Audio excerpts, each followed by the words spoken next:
Welcome to the Spilled Ink and Coffee Show, where we take book discussions to a new level. We don't just read books, we interview them, journal about them, sip coffee, spill thoughts, and explore stories on and off the page.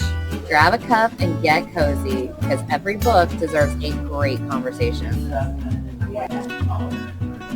Happy Independent Bookstore Day, Rachel. We're here at Porky Books. I'm so excited. Happy Independent Bookstore Day, and let's get ready for all things bookish. Oh, you gotta grab your books so we can see Husband, what bring you the got. books back. Yes, ma'am. Come on, husband. Okay. He reads all the books too. Oh, did you buy some books too, sir? I did not. He reads them once Oh, okay. I've filtered through the best ones.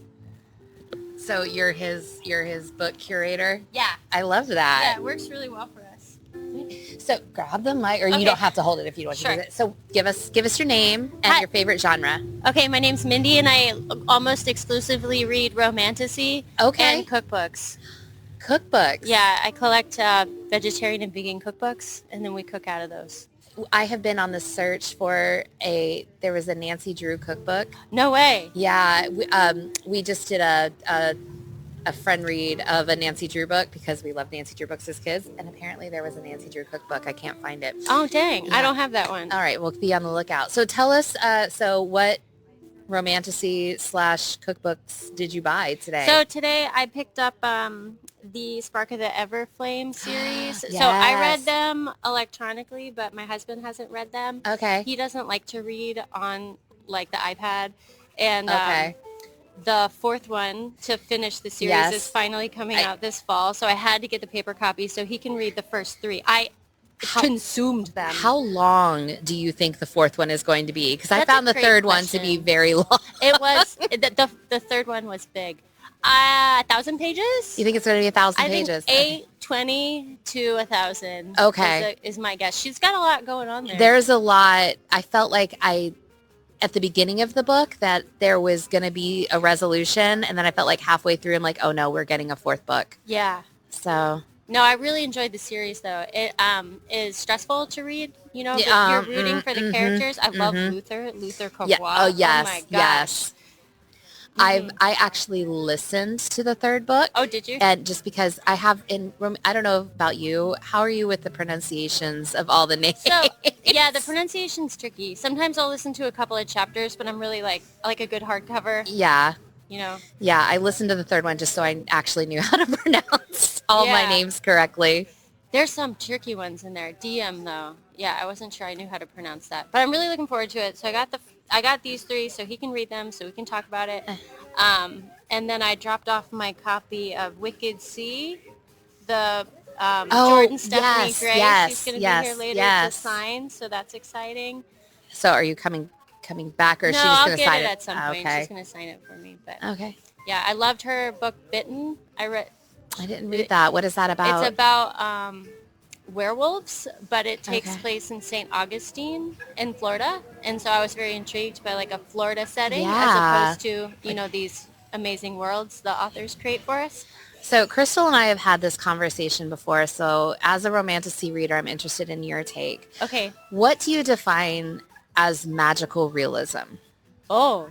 Ho, ho, ho. Because I think if something takes place in our world, like St. Augustine with werewolves, to me that's magical realism. What is your thought on that? Yeah, I'll go with that. I'll go with it.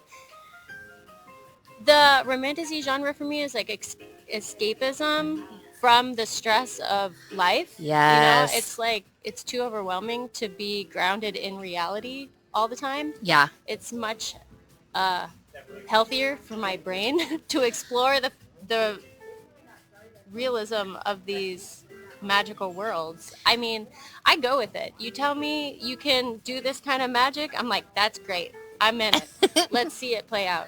I do like when the worlds are easier for me to imagine. Yeah. You know, so Yeah. I like the more Earth-like settings. I like a good map. suppose.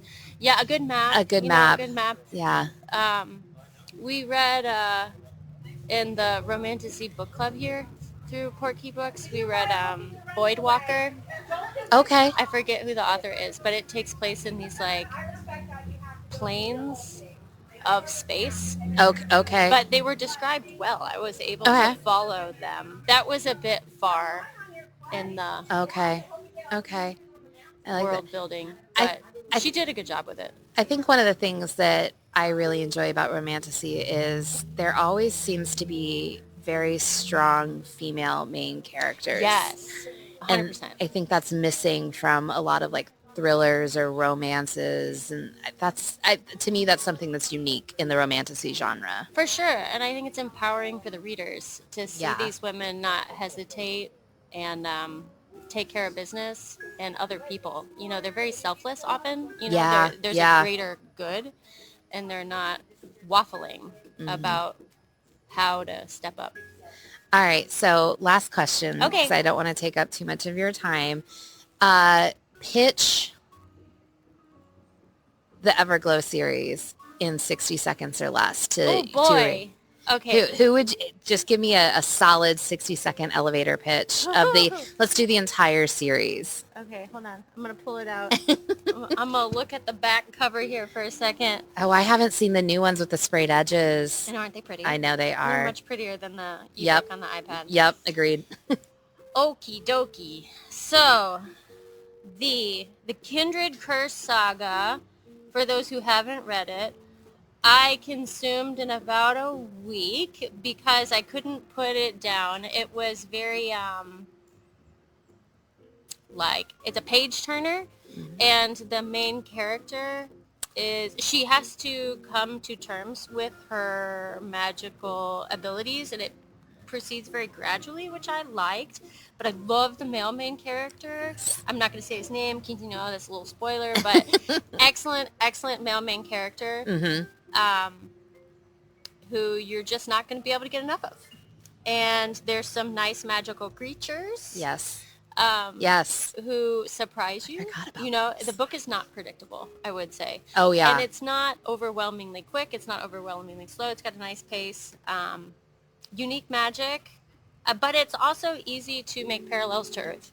So I would recommend it for anybody who wants some world building, but not too much. And somebody who wants some really solid character development and a really great story.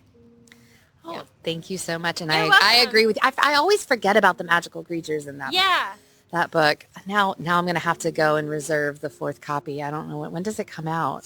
September. September. Yeah. Okay. Alrighty. Well, thank you. Thank you so much for your You're time. welcome. Please Of go tell your husband to enjoy those books. Oh, he 'cause will. They're a great series. Hey. So I'm sitting here with Ryan. and Ryan, tell us what's your favorite genre of books that you read? Oh my gosh, that's a hard question. So one of the things I absolutely love about books is all of the different genres because I feel like you get a little bit of something from each one. So I don't know that I could pick a genre, but I guess if I had to say, it would be sci-fi. Okay. So speaking of sci-fi, you and I were just talking about one of the last books you read, which I adored as well, Project Hail Mary. So tell us, and then you saw the movie as well. Yes. So I want to talk about that. So first, how did you feel about the book? Give me the lowdown. So I loved the book. I actually read it, I think within a week. It was really, really hard to put down. Yes. And I never thought I would read it. My husband read it a couple years ago when it kind of first came out, and I was like, oh, I'm not going to read it. And then the movie came out, and I was like, well, I need to read it so that we can go watch it together. And I could not put it down. It was phenomenal. Okay. Have you read anything else? Like, have you read The Martian or anything like that? I have not. But my friend has read The Martian and said that it's also phenomenal. Okay. Yeah. My husband read The Martian and loved it, and but then he didn't read Project Hail Mary, so we're the reverse. Okay. So you went to see the movie. Give us the comparison. Like, how do you feel that? Because I always have such a hard time with books that I love and what movies do to them. So personally, I think that the movie did such justice to the book. Like, I really think it did a phenomenal job of taking the core elements of the book and bringing it to the movie. I mean, there's obviously things that were left out or kind of changed slightly. I think probably just to save time, but I don't think it did any like detriment to the story itself. So I have to ask, because I think my favorite character is Rocky.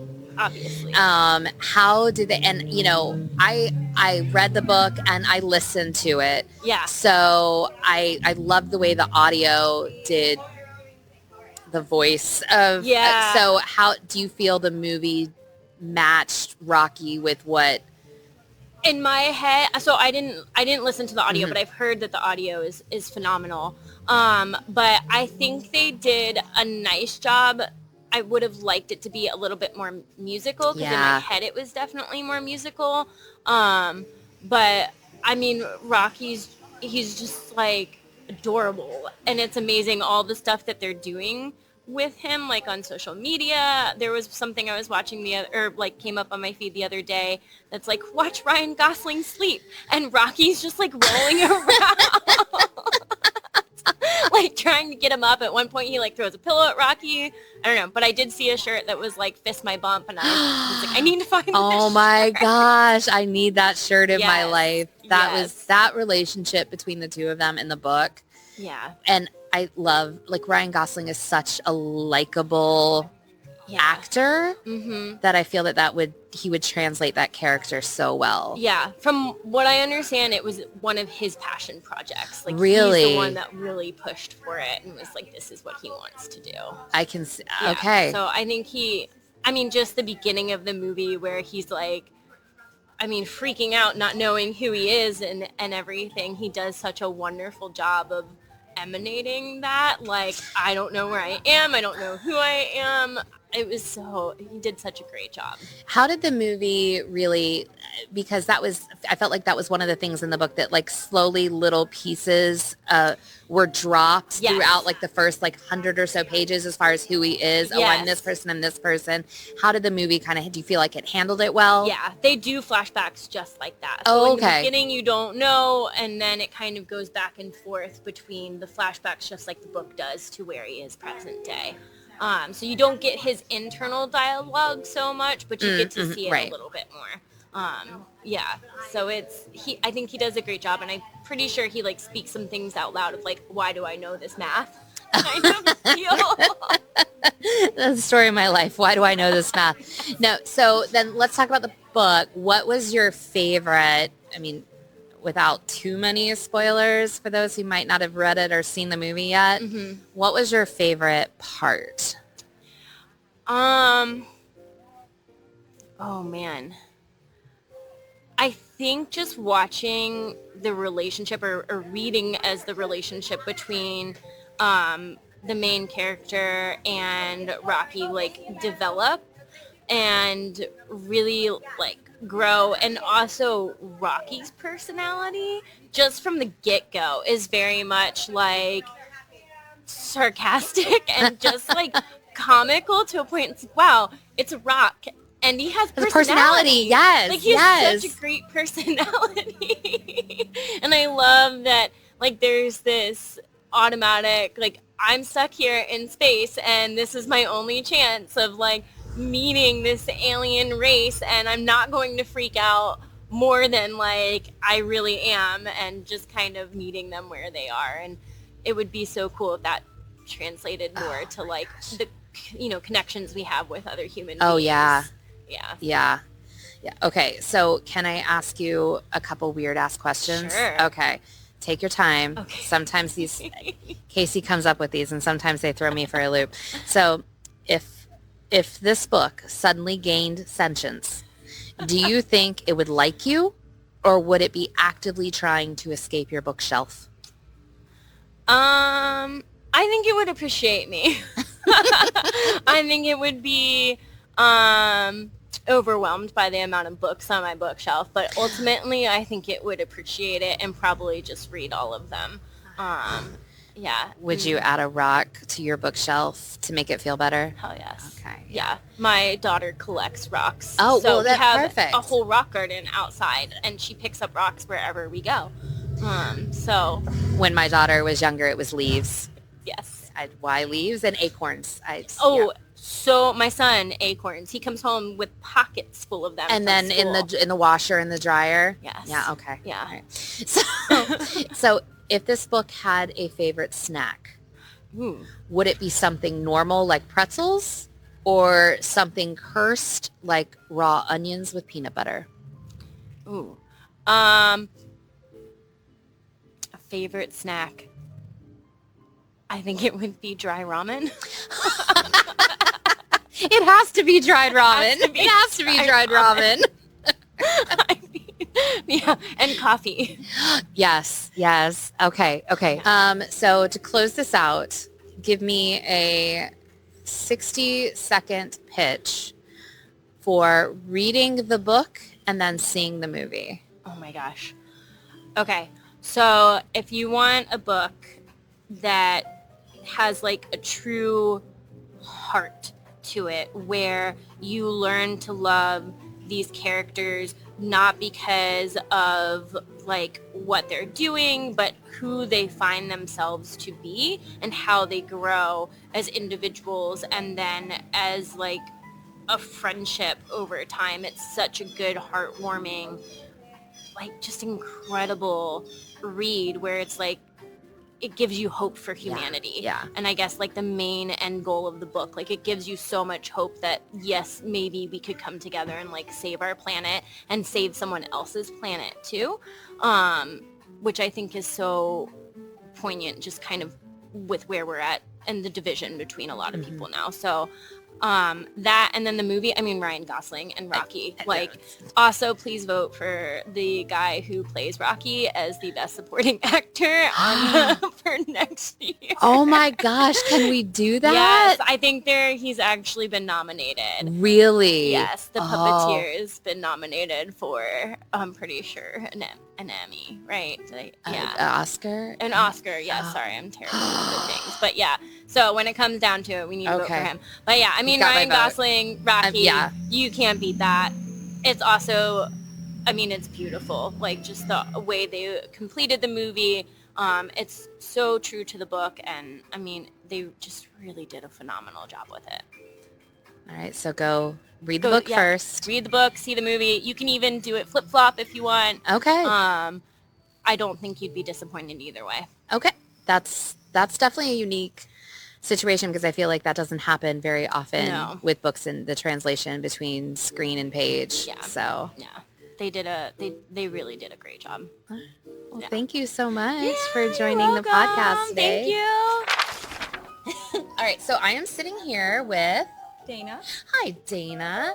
I'm Rachel. I should have introduced myself. I'm so sorry. How are you? Okay, I'm good today. How are you? I'm good. So happy Independent Bookstore Day. So let's talk about a favorite book that you might have read recently. You were just talking about, which one would you like to chat about? I did just finish Project Hail Mary.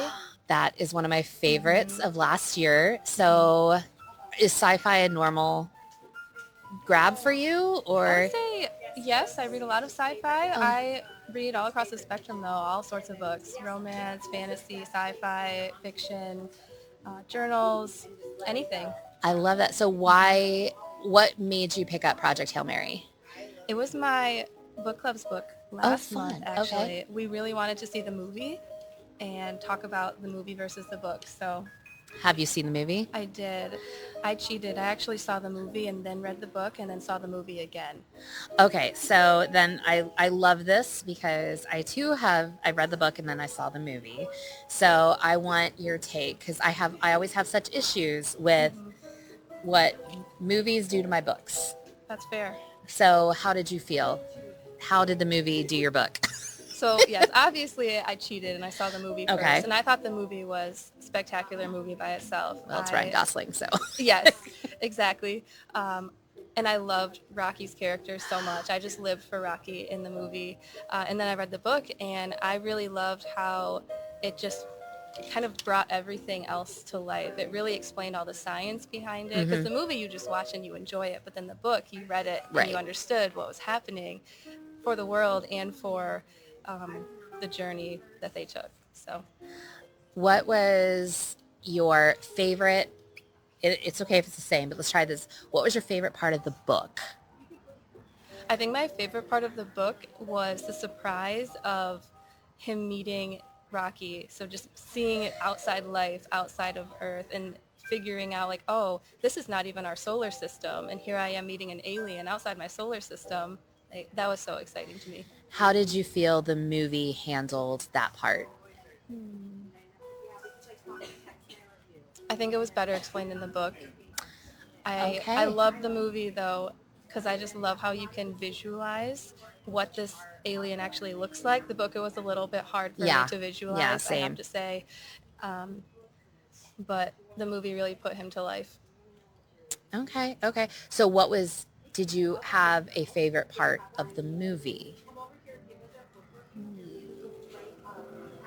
I keep picturing the part where they go out and they just start collecting the astrophage. Towards, I think it's the middle of the movie, where he's just standing there with all this light surrounding him, and Rocky's like, "What are you doing?" And he's like, "I'm having a moment."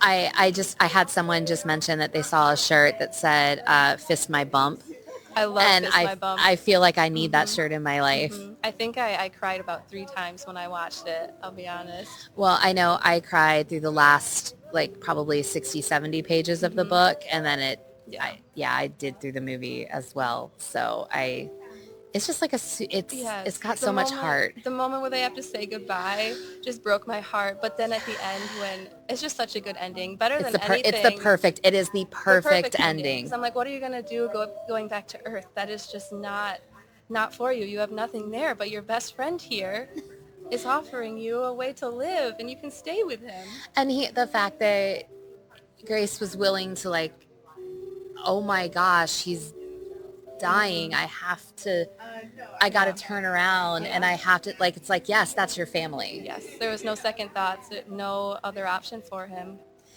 Okay, so prepare yourself. I'm going to ask you some weird ass questions. All right. Okay, we'll do it about the book.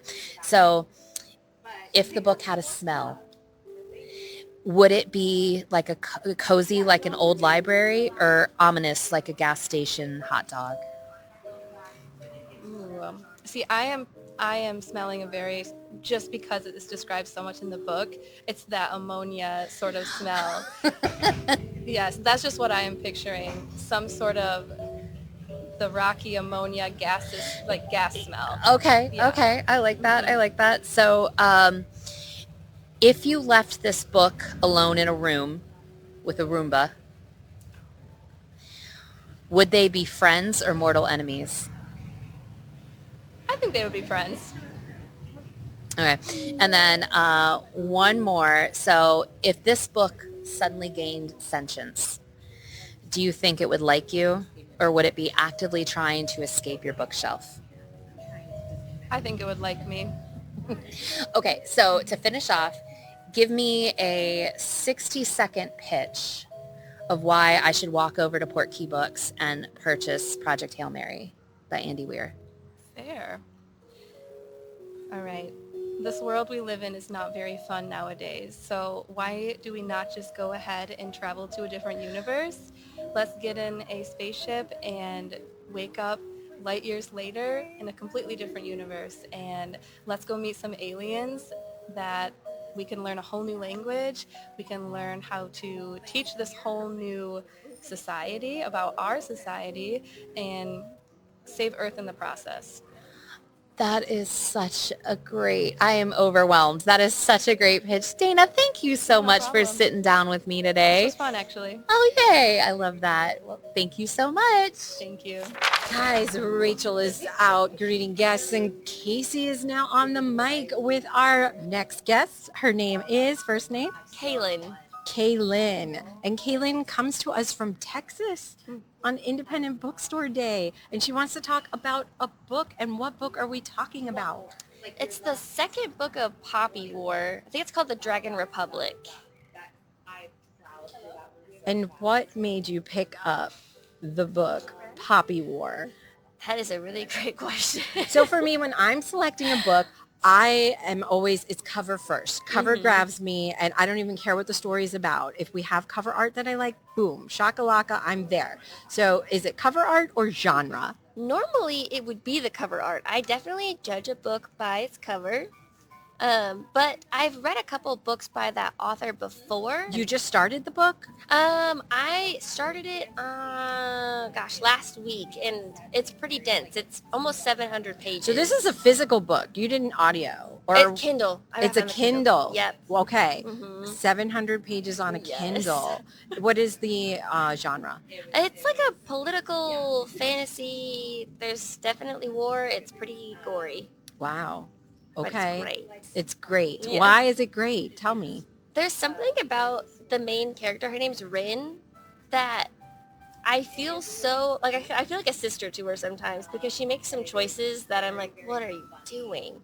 But she's so compelling and so human, and I really like how hungry she is to, like, better herself and grow in her own power, and I think there's something that really draws me in about that.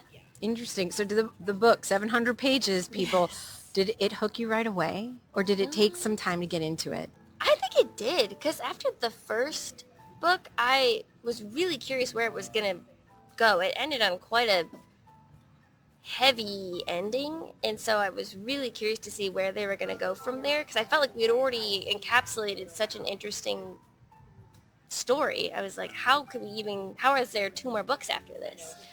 Wow, 2 more? Trilogy. Wait a minute. How long did it take you to actually read 700 pages? Everybody reads at their own pace, but I'm just curious. I can be pretty fast.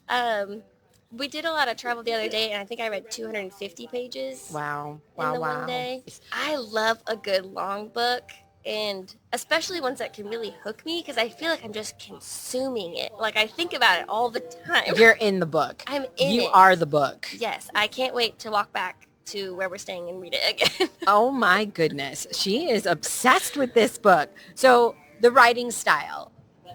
Tell me in 3 words the writing style. Oh, man. Hefty, Ooh. descriptive, consuming. Hefty is my favorite word that you gave. Hefty is a great word. I like that one. Mm-hmm. I love it so much. Your favorite character? Probably Rin, probably the main character. And it's because you connect with her, because you said you feel like that's you. When I think about like a younger version of me, I feel like I was so hungry to like learn in school and to kind of be the best in that. And I've definitely come back from that. I don't need to be the best in anything, but I just see her hunger and her push, and yeah, I can relate to that in some ways. So in 700 pages, give us the snack size summary without giving too much away. It's the second book. Just the snack size summary of the second book. I'm sure people who are listening have already read the first book. Heavy choices, moral gray areas, Ooh. still hungry for power. Wow. That was super snack sized. Who's the villain? See, that's a good question. Ooh. Because in a war, there's villains on every side. No, nobody wins in war. Nobody wins in war. So really, it kind of feels like everybody. All right, then what character irks you, gets under your skin, it frustrates you to no end?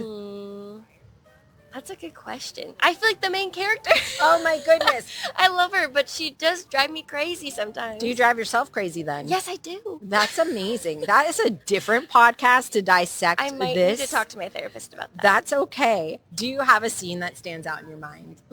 Probably the ending of the first book. Oh, so will it spoil if you tell us the ending of the first book? It would. Oh, how can we get around that? There must know. be a way.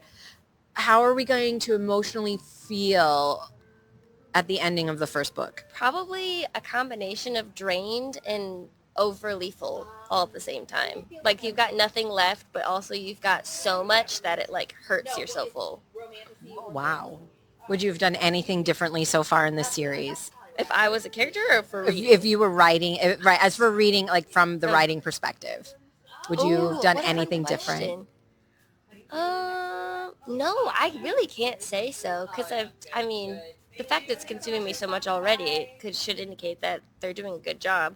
The only thing that kept me from giving 5 stars to the first one was there's some awkward time jumps. Okay, so now let's say how many stars did you give the first one? 4.8. 4.8? Wow, we only do 0.5s. We're in our 0.5, not 0.8 era. Anybody else out there doing like not just 0.5, but 0.1, 0.2, 0.2 and 3/4? Let us know.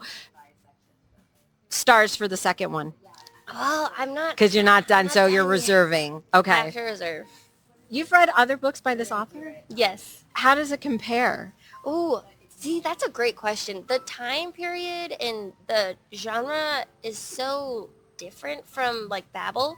But that also has an element of fantasy, an element of politicalness that I feel Poppy Ward does as well. But it's just very different. The characters are so different. The main character in Babel is a man. The main character in Poppy Ward is a lady. So that automatically has some differences. So I probably feel more connected to Poppy Ward because she's a woman and I'm a woman, and I just feel really connected to that. So in the writing style, though, between Babel and the Poppy Wars, do you feel that they're still in that same vein and thread of the author? Or do you Yeah. feel like she's gone in 2 directions? No, I think she's done a good job of writing and being the same, but making 2 very different worlds, which is very hard to do. Pitch this book in 10 seconds like your life depends on it, why someone should read it. Oh my gosh. Okay, if you like Avatar: The Last Airbender and Harry Potter and Divergent all mixed together, then you'd like this book. That's how I feel about that. You were worried about the answer, but you sure fired that one off. Because in my head, that's what I really see elements of all those combined into it, and it's a great mixture. So a weird ass question. Which character from this book would be the least helpful in an escape room? And what would they do to hinder the group? Oh gosh. The thing is, they're all so good at strategy. Who's terrible at strategy? Probably Ramza. Because? He would probably make something explode, and that would not be very helpful. Wow, he brought explodies into the escape room. Probably. That is wild. Because he, just in case, you know? Got it. Got it. Anybody in an escape room out there, I don't recommend you do this. And if you are an escape room owner, we might want to have some kind of detection before people start walking in. Oh, my goodness. I hope that your visit from Texas to Florida has been lovely. I know you're here with your bestie. Yes. And what is the next thing that you girls are going to do here on Independent Bookstore Day? We're going to the BTS concert tonight. What? Mm-hmm. The BTS concert. Did you watch the comeback special? Yes. Oh my gosh! We are now K-pop best friends. It was supposed to be. Oh my stars. All right. Well, thanks for being on the podcast. You know, we hope to see you at book club, and not only because I don't want to talk books at that point. I want to talk BTS concert. Sounds good. I know. Thank you. And, happy just going to the BTS concert tonight. These girls. I can't. Yes, so excited. We have these amazing little book review cards where guests of Porky Books can leave a little book review, and then we're going to use these as raffle tickets, and some lucky person is going to win a bookish gift bag that Rachel put together. I'm so excited for. So let's read a few reviews. All right. So I actually, and a lot of people actually wanted to talk about Project Hail Mary. So I had 2 Project Hail Mary book reviews that were turned in. If you have not, Project Hail Mary is written by Andy Weir. It is sci-fi. Both of these reviewers gave Project Hail Mary 5 stars overall in all categories. There isn't any spice. Of course, we know this because we've also read it. Favorite characters are Rocky and Grace.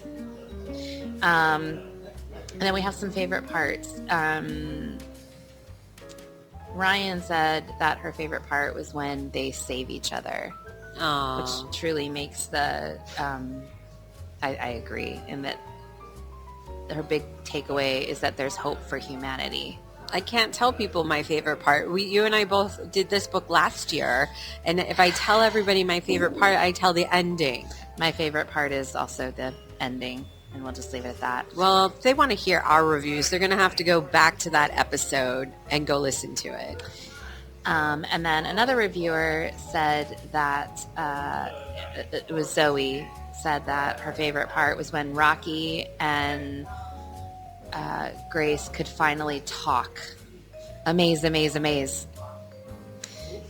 I've looked for stickers. I've seen a couple stickers out there, and Amaze is one of them. I want Amaze, and I also want Fist My Bump. That one I want as a t-shirt. I know. I would wear that so much. But yeah, so those were 2 reviews for Project Hail Mary. And it was so popular that Rachel and I decided we are actually going to have a live, us watching and reviewing the movie live on Instagram sometime in the future, because we have not yet seen the movie. And we've heard a lot of opinions about movie versus books, and we need to see for ourselves. So keep your eyes open for that special moment. Fist My Bump. Sorry, I just had to say it. Okay, so then Nicole reviewed The Correspondent by Virginia Evans. This was like the hot book probably about 6 months ago or so, maybe end of last year. And Rachel, you read this book? I have read this book. It is, I think it's already been optioned as a movie, and I want to say I saw it was like Helen Mirren. It was somebody big was going to be the star. This got 5 stars as well. One jalapeno for spice. I see that. How do you feel? I didn't feel, there's no spice. This is a book that's all written through letters, or emails, correspondence between Sybil, who's the main character, and her friends. It's very interesting because everybody has a different perception of what is spice. So was there even like a hand holding or a kissy kiss and a hug? Yeah, but like between 80-year-olds. Oh, that's this book I remember us talking about. No, it's not this, but that was the 50-year-olds. No, this one is like, this is just... Or maybe that is one spice for 80. Maybe. Age 80. That's how I'm going to go with that. I wouldn't give it spice. But anyway, she said that Sybil was her favorite character. Her favorite part was the whole thing. And it was a beautiful story that is so endearing. This book was recommended over and over again to me. I would not agree, but that's okay. Interesting. I'm still on team 80-year-olds need spice. We live in Florida. I mean, we know all about it. But like, this is all through letters. Like, does anybody get spicy letters out there? Let us know. Yeah. I've not heard of this book. This was in Probably Yours by Carrie Ann King. I don't have a genre written down for this. She said it's a super cute book. There's a treasure map and romance, and it's not spicy at all. Okay, we like treasure and romance. And Once Upon a Book Club is what's written on the back. Yeah, I don't know. I think that's where she got this book. And she's read it twice, once on audio and once physical. I wonder which one she liked better. And then we have a thriller. It was Yesteryear by Carol Claire Burke. I'd not heard of this one. This is like, looks like she goes back and forth between a 4-star. She does have a 3-star for the ending. The favorite characters were the daughter. The favorite part was the come from behind the scenes of the influence versus the real world. Overall liked it a lot, but the ending was a little too quickie wrap up. I think that's with thrillers, that's kind of always the downfall, is like you're building, and all of a sudden everything's wrapped up and you're like, wait, what just happened?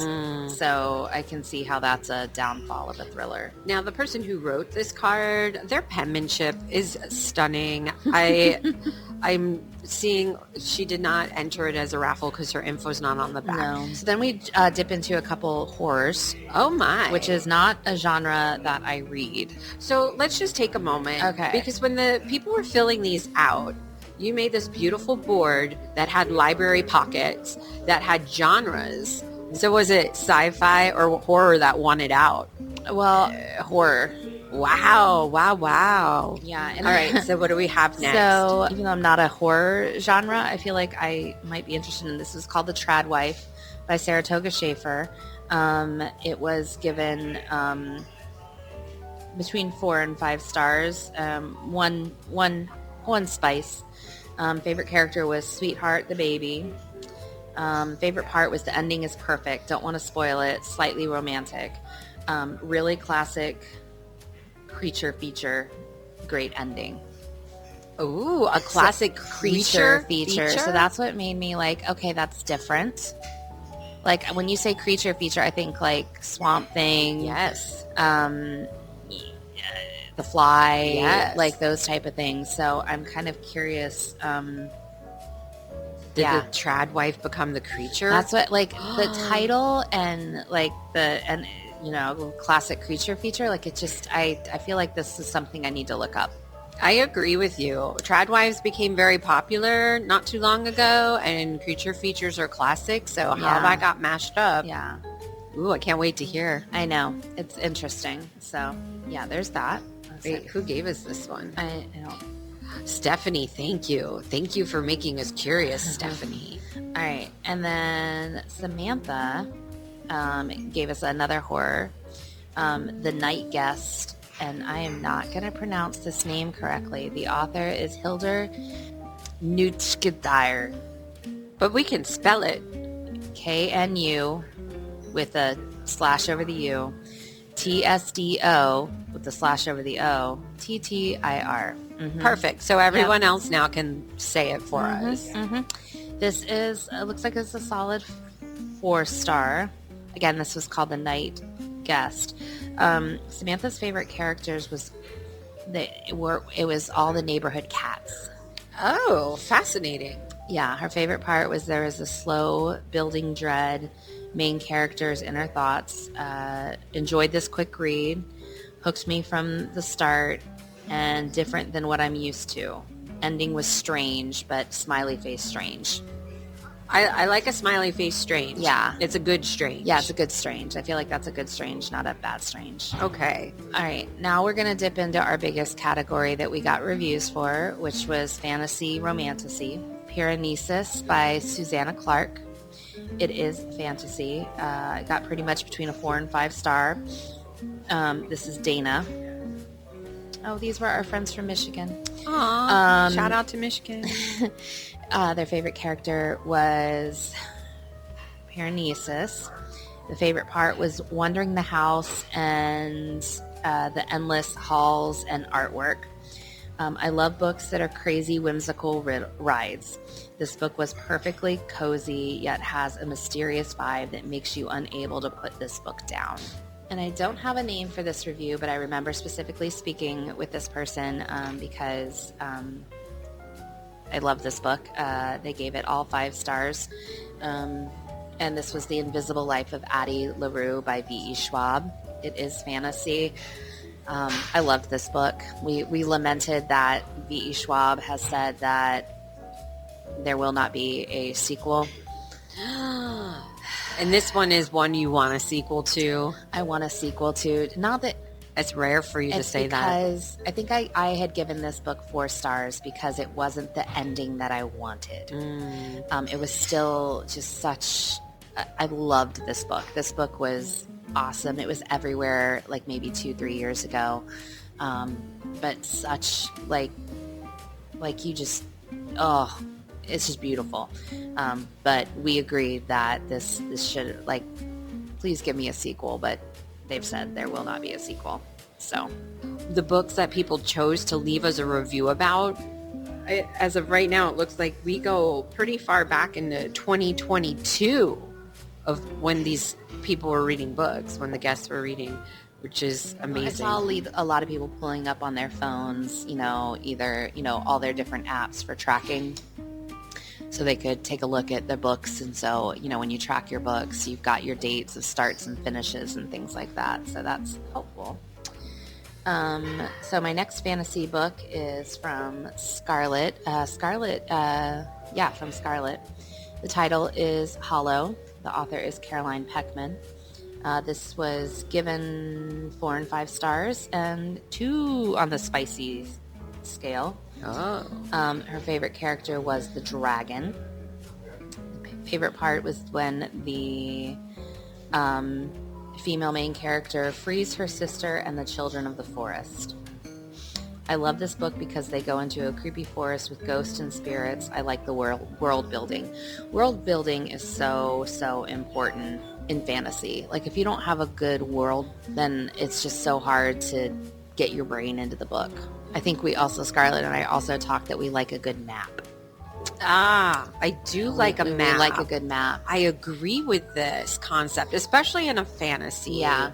Because I'm not sure. I like to visualize where we're going. Like, if you say we're going across the... I'm totally pulling from Game of Thrones here, but if you say we're going to go across the narrow sea, well, let me have a map so I can see what the narrow... Like, where and how narrow is this sea. And then I have, and this has actually been on my TBR and it's somewhere in my stack, and I haven't read it yet, so. Kaylin wrote this review. Awesome. It is Divine Rivals by Rebecca Ross. It was given between 3 and 5 stars for different things. There's 1 on the spicy scale. Oh. Favorite character was Roman Kit. Favorite moment was the field moment. I'm very curious about what the field moment was. I'm assuming that's the spice in a field. It says it's a beautiful romance with great world building and action that will stick with you. Ooh, that's a good description. And then we have another romantasy. This is Road of Bones. Apparently this is from the Ashen series. I've not heard of this. This is from Mindy. I love your name. And the author is Demi Winters. I love the author's name. We have a 3 on the spice scale. What? I know. That's the spiciest one so far. Favorite character is Scylla. And favorite parts are the plot twists and betrayal. Ooh. I love the variety of characters, creatures, and magic. Road of Bones by Demi Winters. I've not heard of that one. Well, this one looks like it's we must research this one. There was a few things. All right, friends, let's get into this interview. Just because I know Miss Crystal is a very busy gal. She's got a lot going on. Crystal, tell us who you are and the name of your bookstore, where you're located, and all the socials we follow you on. Who am I? I'm Crystal. My bookstore is Portkey Books. We are located at 404 Main Street, downtown Safety Harbor, across from the gazebo. We're just a little bookstore, but we do big things. Let's see, our socials are Portkey Books on Facebook, and pretty much Portkey Books everywhere except for Instagram. Much to my sadness, is Portkey Books Store on Instagram, but everywhere else is Portkey Books. Well, wait, Threads is also Portkey Books Store because it's somehow connected to Instagram, which I can't figure out, but there you are. So I'm going to jump in. I want to ask, just because I think this is the coolest story ever. Crystal, can you explain how you went from kind of like a mobile pop-up bookstore to where I just think this is such a cool transition, the evolution of Portkey. I think I have to start from the beginning. Now, I've always been like a bookworm, so I've always wanted to, I don't know, do something in books. And I've loved the idea of owning a bookstore for a long time, and I just, sort of put it off or just did other bookish things. I've worked at a library, I've worked at other bookstores, and I found myself starting to lose the motivation for a bookstore, just settling into whatever I was doing. And so I thought, well, I've got to do it or I'm not going to do it. And so I invested in taking this, what's called a bookstore boot camp.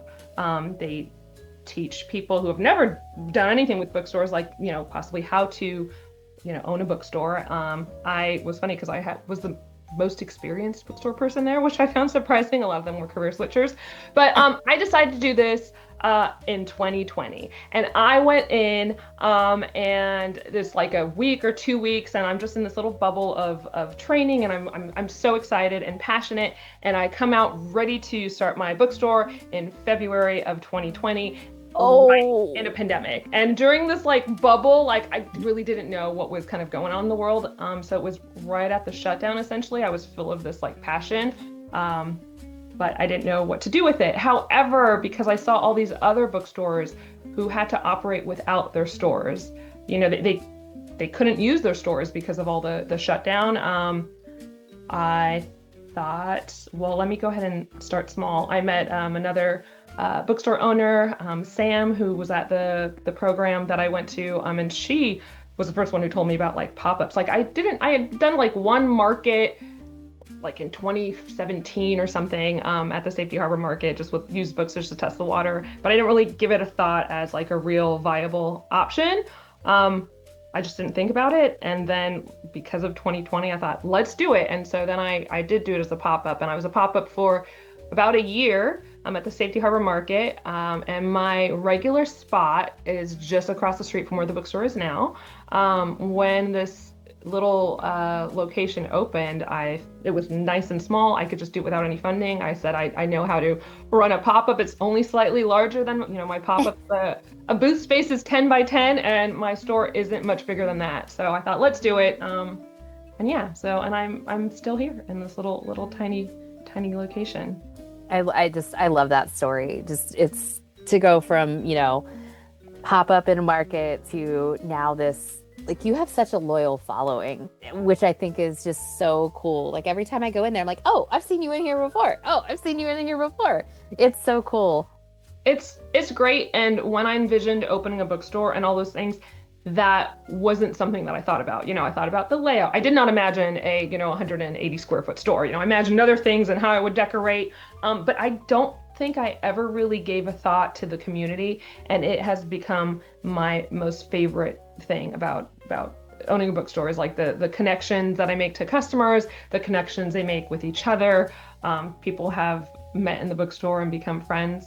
Some of them because I told them to. I was there's some things that I'm sure you've seen Ryan and Mickey, Ryan, Mickey, and Allie. They were all separate customers, and now we're just like a group of friends because they would come in separately and just like hang out to come in and talk to me. And one time, who was in here, Allie was in here and just chatting, one day, and I was like, you know what? I think you'd really like Mickey. And then Mickey came in. I was like, you guys need to be friends, and they're best friends now. And these other. And then there's friendships that have formed and I had nothing to do with it. I've just got to like sit here and watch it. And so the other two are Paige and Jen, and they didn't know each other. They were in here with two separate groups of friends. And one of them was trying to convince their own friend group to read A Court of Thorn and Roses. And as soon as the other one heard it, she just whipped at Paige, whipped her head around, and they made eye contact. And all of us, I thought, and then the energy was so high, I thought for sure these people knew each other. But next thing you know, they're exchanging socials, and they went out to like lunch. The whole group just became one big group. They went out to lunch together. Those two remained really good friends, and and then they came to the ball together the following year, and it's just been great. They would come and sometimes update me on their friend group adventures. They're like, we have gone to go pet cows today. I was like, that's great. And then they come to visit the bookstore, so they keep me updated. And I have to. Do you write? Do I write? Yeah. I do not write.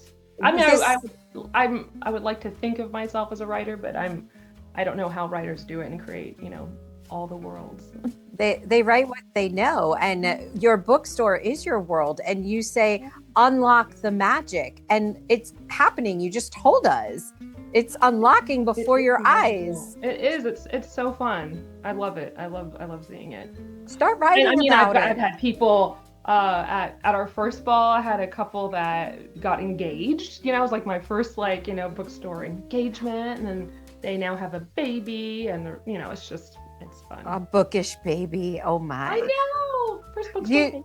You need to backtrack because there are listeners who are like, wait a minute, what is this ball? What's the ball? Is there a ball? Are we going to a ball? Explain to everybody your bookish balls. Oh, we're going to a ball. We're going. Bookish balls. Do you want to know the whole story? How we turned into the balls? Of course we do. Like Yes. how long is this podcast? This is, however, it's all about you. So we have all the time. We can say this started with Taylor Swift. Taylor Swift, at one point, there was a mysterious memoir that was going to come out, and it was coming out on a random day, July 7th or something. The Swifties were like, this is going to be a Taylor Swift memoir. And I'm like, fine, let's, I love fandoms. I wouldn't consider myself a, part of this fandom, but I just love fandoms. I love the way they bring people together. So I'm like, let's do it. Let's throw a midnight release for this Taylor Swift memoir. And then it turned out it wasn't Taylor Swift, it was BTS. And so Taylor Swift had no BTS, but I had been trying to promote this, and then I was trying to promote like the BTS. I was infiltrating ARMY, trying to learn everything I could about K-pop, and then I had this whole idea planned for a BTS midnight release party. I was ready to do it. There's gonna be bubble tea, and there's gonna be, and it's just so funny because of all of this is that BTS just played in Tampa. Like I had customers on Indie Bookstore Day. Yes. Oh, went to BTS. So I'm like, this is just a weird full circle moment. But after seeing all of, my let's try and do midnight release party for something, Ryan, who's now like a really good friend, came into the store. We really didn't know each other too much. I mean, I think she was in a book club or so. And she said, would you ever do anything for the next Sarah J. Maas book? And I was a little jaded at this point. I was like, sure, if there are people. And so she posted it in one Sarah J. Maas Facebook group, and it had so many hits. I said, well, I guess we're doing something, and you're definitely helping me. I hadn't read a single book yet at that point, and then had to cram it. And it became this huge midnight release ball. A lot of the fandom, loves to already get dressed up, and so nobody had ever done it before with a book release. And so we did a midnight masquerade. I'd like to trademark that for Sarah J. Maas. Good. And it was for the House of Flame and Shadows book for the midnight release. I was like, I need at least 150 people to make this happen, to cover all our costs. And then we sold out. I capped the tickets at 340 because in my mind that sounded more manageable than 350. I don't know. There were still 100 left on the wait list. I'm like, I'm sorry. This is our first time, and it was great. It was phenomenal. We had a gorgeous venue, K-pop, which is just down the road. It's just very magical. Nobody even knows it's there. So everyone got dressed up as their favorite characters. We party all night. We have a DJ. That one had dessert buffet, and then we released the book at midnight. Everybody who comes gets a book, and then we do group picture, and yeah. And then didn't you do one for the fourth wing? We did for the Onyx Storm. So then a year later, actually, so before that even, then publishers, I think, for Rebecca Yarros, its publisher, just emailed this thing like, who would want to do an Iron Flame release? And that was just a few months after I'd announced the ball. Like the ball was going to be coming up soon. And so then we did, not a ball, but we did do an Iron Flame release in the middle of planning for the first ball. And we had people come to that. That was a nice little small intimate one. But then a year later, we did the Onyx Storm release, which was a Basgiath or Basgiath, however you prefer to pronounce it, Basgiath Battalion Ball. And so that was a different venue. Costumes were Rider Black, and so people, it was from light leathers to formal wear, and everyone gets dressed up. We played games. I created a whole, war games. We did like basically a huge scavenger hunt for 240 people. They were all competing against each other, and it was great. And so now in October. Now, very exciting. I'm sure all the Sarah J. Maas fans were watching that podcast where she announced not one, but two. I know, so exciting. So coming up, we haven't released all our details yet, but we definitely are having another Midnight Masquerade for ACOTAR 6. So exciting. It is exciting. And then we, and then in January. Yeah. I think for ACOTAR 7. Possibly not a ball. I'm playing around with the idea of a Prithian pajama party plus like reader's retreat. Still in the works. I'm so excited for one all ball of at it. a time. Yeah, right. I mean, that's what happens when an author says like, boom, boom, here's your next 2 books. One thing that I love about coming into your store is I usually come in with a purpose. I'm looking for a book or for you to order me a book, and then I never leave with just that book, because you're like, oh, you got this? Let me show you this. And you are forever and always giving me something else. And I hope you don't feel pressure. I'm not trying to pressure you. Never. You have never steered me wrong, ever. And it's just like, I always know I'm going to come out with more than one thing, because she has the absolute best recommendations. So let me ask you this. What's the one book, if you had, like, a stranger came in, you don't know them, what is the one book you would hand that stranger and say, trust me, because I trust you? Normally like to do, I like to find out a little bit, if I can, about the person, what they like to read. And sometimes they're brand new readers, which I love. I love these people are like, I don't know, I'm just discovering reading for the first time. I'm like, what do you like to watch on TV? But if someone has really no idea, they just want to read a good book, or they're buying for, somebody they're not certain of, I'm not sure, I just need a good book for a friend. This is one of my favorites, is City of Thieves by David Benioff. This is a historical fiction. It's a small book. It's not very big, but it felt so expansive. And it is about two unlikely friends who are soldiers. They become friends through the book during the siege of Leningrad. And they are sent on this impossible mission to go out into Leningrad to find eggs, like a dozen eggs. It's a war-torn city. There are no eggs. There are no chickens. But the commandant, or whoever, who's in charge of their base, is throwing or the general, his daughter is getting married. So he says, I need eggs for this cake. And so it's just the story of these two young men who are total opposites, and they go into this war-torn city on this adventure. And it's just a great book from beginning to end. It's one of the few books that I've closed and just sat down completely satisfied. That was done well. I didn't need a little bit more. I didn't feel like it was too short. Didn't keep going on too long. It was just perfect. So interestingly enough, he went on to write for Game of Thrones. So really? Show. That's where I recognize the name from. Okay. So yeah, interesting, because he only has, I think, 2 novels, but excellent, one of the best books I've ever read. So this one, and I've hand-sold this to lots of people who have come back and said, your recommendation was spot on. That was such a great book. So if I knew nothing else, yes, this is it. City of Thieves. David Benioff. Like I said, you've never steered me wrong. So All right, well, Rachel, next time this is the one for you. Okay. Okay, got it. That's my, and I'm also going to get this. Got it. I always stock it. It's not a new book. It's been out but I always keep this one on the shelves. What I love about the bookstore, there's always so much to look at. It's such a great variety. But the best part is, if I don't see what I want or what I need, you can order it for us. Tell me what you're looking for and I can put it on our next delivery.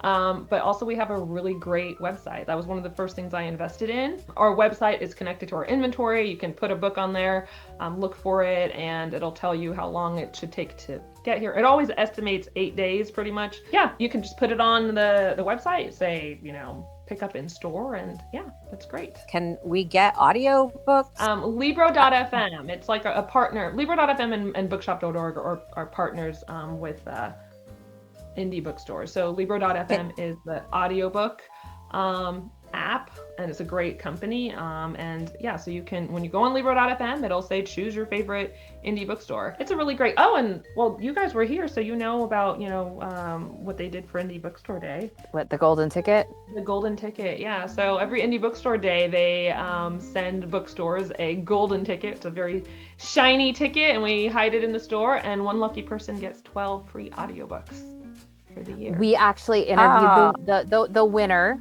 this year. She came over because she bought your husband's book. She did. She did. And then she came over and she was very excited. She's like, it was so fancy. I thought I wasn't supposed to touch it. The golden ticket. So she was very excited that she won that. Yeah. Now I have to go back because you said that you're married to a writer. I am. I can plug my husband. All right. Yes, we are going. I don't even have a Right. copy of his book because I sold the 2 copies that I had in store. Yay! That's No. exciting. Aramis Calderon is my husband. He's the bookstore husband. He does a lot for me in the bookstore. People have been buying, or what people find most interesting, the thing that, when fact is stranger than fiction, is his memoir called Fugitive Son.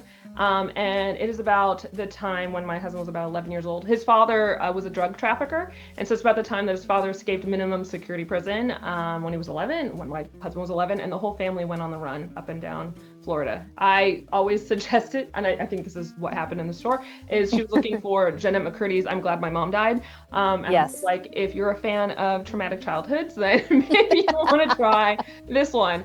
And that's another book where I actually have had people come in and tell me how good it is. And I mean, I know he's my husband, so it's always strange. I've had customers tell me, oh, I told my whole book club to read it. I was in here, well, somebody came in, I think in Indie Bookstore and came and bought it off the shelf, and I didn't pitch it to them. I was like, oh, what made you buy it? And she's like, I guess I was telling somebody else about it. And she said, my husband told me to go back in and buy it. So yeah, he's a really great author. Oh, but coming up though, we are having an event with him. He will be interviewing Kevin Powers. One of my husband's absolute favorite books is Yellowbird. So he's very excited that, he will now get to interview Kevin Powers. It'll be at the Safety Harbor Library coming up. And that's for Kevin Powers' new book, Children of the Wild, which is a historical fiction. All right, so one of our upcoming events, actually our next upcoming event, is the Library of Flowers release with author Elsie Chu. She's also known as Lily Chu. She writes as Lily Chu, she writes romantic comedies with strong Asian characters. And the Library of Flowers is now written under Elsie Chu. This one's gonna have some magical realism, strong family connections. It's about the Hua women for century. Every 5th daughter, I think, has the capability of creating, I think, love potions. And but she's the 5th daughter, and what happens when she doesn't have magic? So how does she react to that? And Elsie Chu's coming from Canada. She's Toronto-based, and she will be at the Safety Harbor Library on Thursday, May 7th at 6:30 p.m. And she will be in conversation with Danny Fusaro of Bookish Girls Club. So Danny Fusaro of Bookish Girls Club will be doing the interview. So I hope everybody comes to that. It is a free event at the library, but you can please RSVP on our website at shop.portkybooks.com. When you hear a person say, oh my gosh, I hated this book, which I admittedly have done in your store, and you're like, well, what book, when people say, oh my gosh, I couldn't stand this book, you instantly judge them for not liking this book. What's the book? I was judging you on one of your posts the other day. I was like, romantasy is gonna have spice. Maybe that one's not for you. It was one of the Akatar books. It was. I was like, maybe you should stop there. What was it? Wings and Ruin. Oh my stars! Because I listened to it, and it was a production. It was an audio production as a cast. People love those. I wish I did, but I don't. But I normally do. There's another one that I listened to, and I was like into it 1,000,000%. This one, I was like, no one can see my face. They can go watch the. Wait, so the scene that I think you're probably talking about, like, did we have war cries in the background? Yes. War. Okay, I do question that scene. I do always question that scene. But yeah, spicy. Yeah, judge me for it. You could judge me. Well, yes. I mean, knowing that something is spicy. Like if someone read, spicy. A book, it's spicy. Then I mean, it's spicy. Well, you haven't gotten to book 5 yet. Wait till you get to book 5. I'm saying, I think I said, maybe that's where you stop. That's a good stopping point for you. Wings of Ruin is actually, I think, that one and book 5 are probably my favorite of the Akatar because of, I don't know. I think those where all the things, all the action is happening. You got all the wards and the courts and everybody's coming together. So it is my favorite. Maybe you stop there. I'm on a pause for sure, especially, when the husband walks in, it's like, what are you doing? And I'm like, I am not doing anything. I'm sorry. I didn't have headphones on. Maybe that's what there's the takeaway. Put the headphones on when we're listening to this one. Oh, I can tell you a story. I was once listening to, what was it? Bull Moon Rising, which is another fun one by Ruby Dixon, who, if you don't know, wrote, what was it? The one with the blue aliens.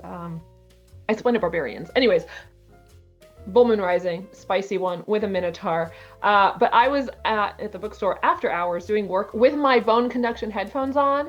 And I was just busy putting stuff in the car. And then it got to the spicy part that was narrated in a male voice. And I don't know, it just makes me feel cringy and weird. If I'm working after hours and a male customer stops me on the sidewalk to talk to me, and there's like spicy stuff happening with this deep male voice, I'm like, can he hear that? And I have no idea what he's saying. I'm like, hold on, let me pause my audio. But yeah, so sometimes, I don't know, headphones might make it even more awkward. So I don't know what to tell you.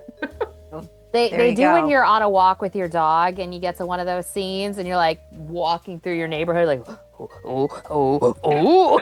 Like, sorry, nobody could see that face that I was just making, but you're making all the faces and you're like, okay, I'm not insane, I promise. There's just things happening on my audiobook. My. Let's switch gears for a minute because I'm feeling a little warm, girls.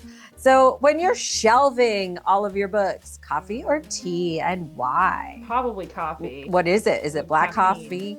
Is Oh, it? no. I needed a whole. I What need is my it? drinks to be yummy. Cafe Vino Tinto across the street gets a lot of my money, and I'm usually running out right before they close at 3:00, going, "Oh my gosh, please give me some coffee." Because the kitchen's still open, guys.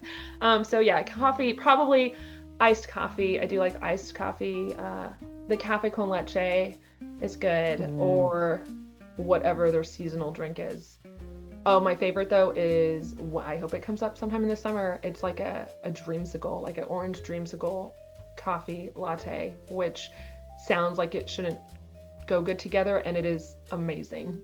So that's what I'm waiting for. But yes, ice, sugary coffee. What is a hidden gem on your shelf that deserves main character energy? I am obsessed with Crucial Start by Jacqueline Carey. And I am always trying to get more people to read this book. And I would love to get the ACOTAR and the romantasy girlies onto Crucial Start by Jacqueline Carey. It's a trilogy. There's actually 3 trilogies that connect together. It's an older book. It was written in, I don't know, I read it in like probably 2004.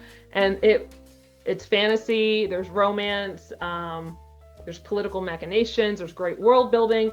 There's really good, lush writing. So it's not written with the modern sort of writing that a lot of romantasy is written with.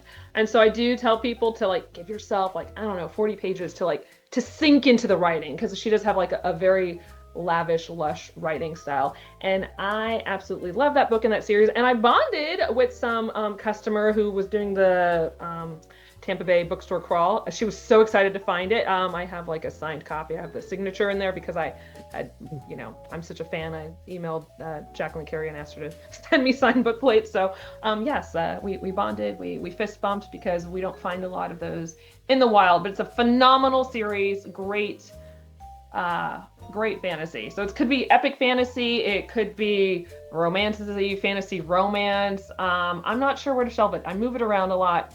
But my goal is to get the romantasy girlies on it, which is why I do keep it in romantasy. Because there's an epic ball in that one. And so if I had enough people in it, like into the series, I could do that. This sounds like a window display that needs to happen. Its own window display. And let's I have a lot of ball gowns, and put a ball gown on display next to it and be like, read this. Maybe the ball's going to happen. That's a thought. I love a window display. Let's do that. That's okay. Just I also liked the words lush and lavish. What are 3 words for your bookstore vibe? 3 words for my bookstore vibe. I'm gonna go with like intimate, magical connections. Intimate because, well, we are only 180 square feet. Everyone has to be friends when you come into the bookstore. And intimate also because I do want to connect on an intimate level with my customers and them with each other. Magical because books are an escape and they do help us connect with each other, as I've illustrated magically with everybody. And yeah, just connections in the community. Although I did post this on Facebook today, and I've been getting lots of fun responses from customers. Cozy has come up a lot, and community. Oh, you asked your public that question? I did. I was curious. I was like, this is fun, and the responses are super fun. Like, I was like, That's and some of them are awesome. not something that I would have thought of. Did you want to hear some of them? Yes, we do. Hold on. Okay, I've had 9 responses so far. Okay, so adorable community and friendship, homey family resourceful, addictive community building, cozy community fun, charming cozy creative, cozy whimsical community, helpful fair informed, and here's the fun one, size doesn't matter. Oh, genius. I need a t-shirt. I love So that. Laura Wesley. Oh, t-shirts. I have been talking about t-shirts for a long time. It's going to say tiny bookstore, big balls. That's Oh, I love that. Oh, I would totally wear that. I would wear it for sure. 1,000,000%. I'm in it. Wow. Did you ask your community if your bookstore had a theme song, what it would be? Oh, no. Was that a question? I skimmed this. No, I did not. Theme song. Jeez.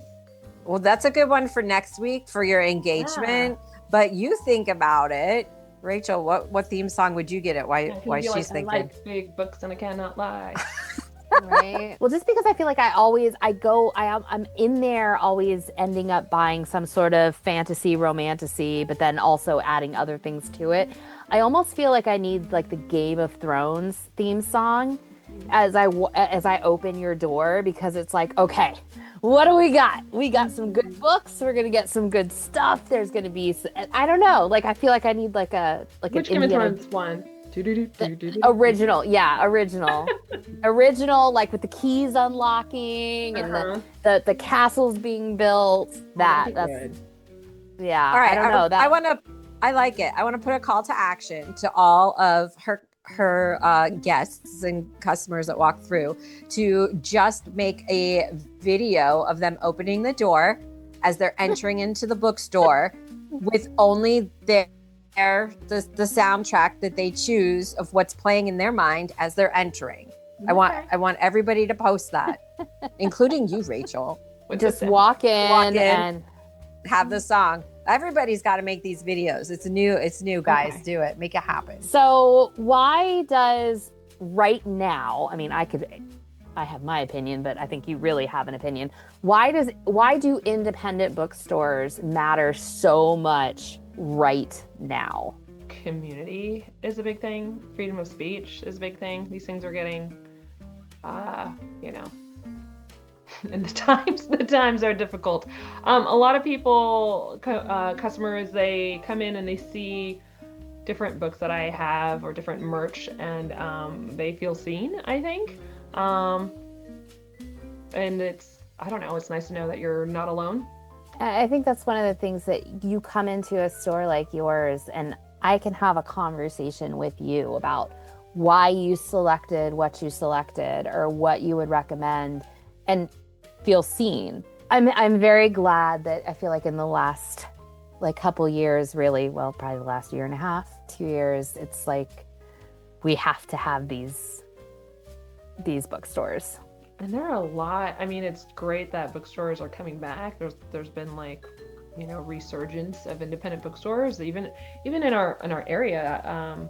There are 2 new bookstores in Port Richey. There's 2 new ones in St. Pete. I mean, we're in a great area in Tampa Bay, but it's not just here, it's everywhere. But I mean, bookstores do face hardship, and bookstores do close, and bookstores don't make it. But that there are still, I think there's growth. There's growth within the bookstore industry, which is great. It's great for, bookstores and great for readers. We just need the readers to continue to support us. I know that's one thing you have inspired me since I've been coming in. I feel like for the past 2.5 years, I will not buy a book anymore from anything that's not an independent bookstore. I'm just not going to.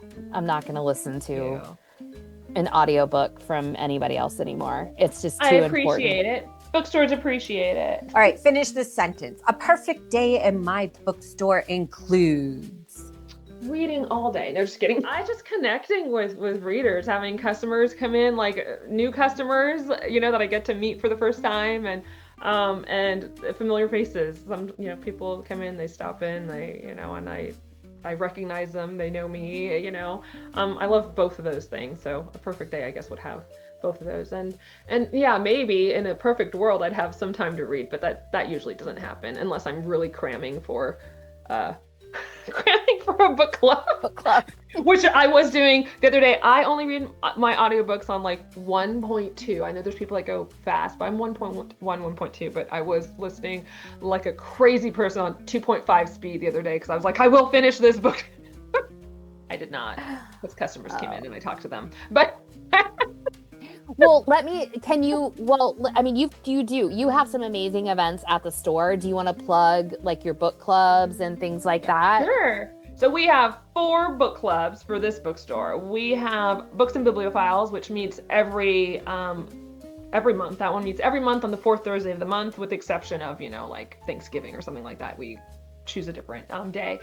And that one generally reads kind of general fiction. We have different prompts that we fill, and we vote on the books based on those prompts. So coming up in May is a book made into a film or made into a movie. Usually we've chosen something that's already a movie, but this time we're choosing something that's going to be a movie, and the movie is The Sheep Detective. The book is... Oh yeah, with Hugh Jackman. Gosh, what is the book? Okay, I'm having a brain fart, but the book is the movie is called The Sheep Detective, and the book is... Oh, I found it. 3 Bags Full.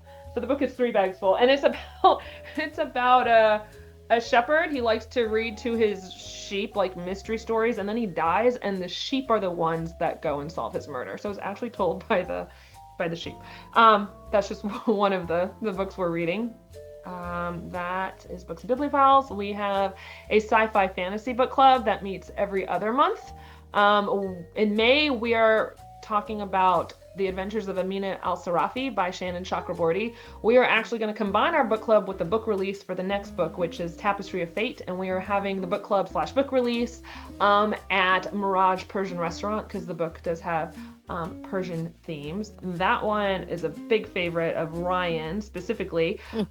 She says how she pitches it is Amina is a pirate. She's a female pirate. She's in her 40s. She has a 10-year-old daughter and a bad knee.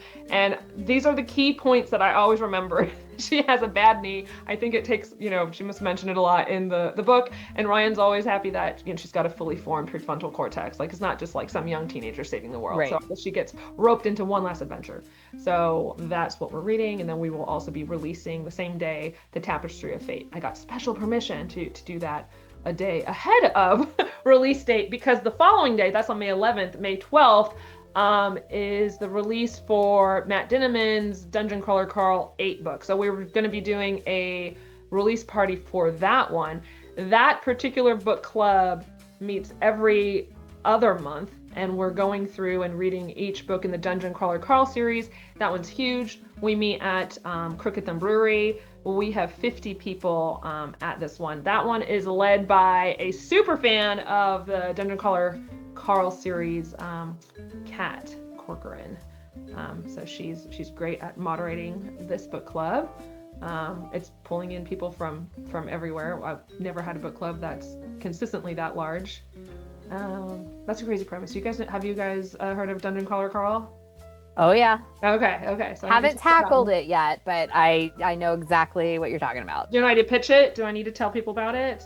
Yeah, you should. Yeah, I think you should. Okay, so Carl is with his ex-girlfriend's cat, Princess Donut, who escapes, and so into the night in Seattle. And so he leaves his apartment wearing nothing but boxers and pink Crocs that are, too small for him. And as he's out there, all the buildings collapse, and everyone in a building is presumed dead. The rest of humanity is now thrown into an intergalactic survival style show, a dungeon crawler show, and he's surviving with Princess Donut, who does become sentient. And there's a lot more humanity in the book than you would expect. It sounds like a crazy premise, but it's a lot of fun. There's a lot of game dynamics, so it does feel like you're reading a video game. And to paraphrase some of what Kat says is that she is not interested in any of these things. She doesn't like talking animal sidekicks. She doesn't like video games, but yet she is obsessed with this book. She says it has a lot of emotional gut punches, and she has a whole list of